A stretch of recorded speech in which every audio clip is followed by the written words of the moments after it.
Stuffed ಬಜ್ಜಿ ಮಾಡುವ ವಿಧಾನ.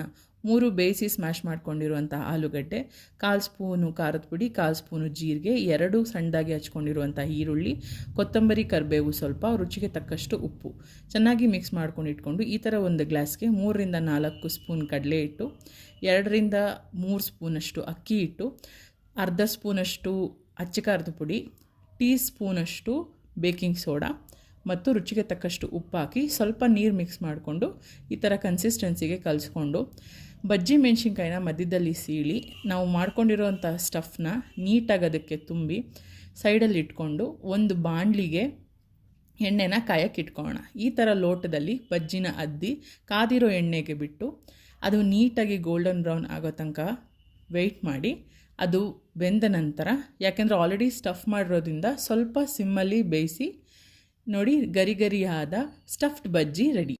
Try ಮಾಡಿ.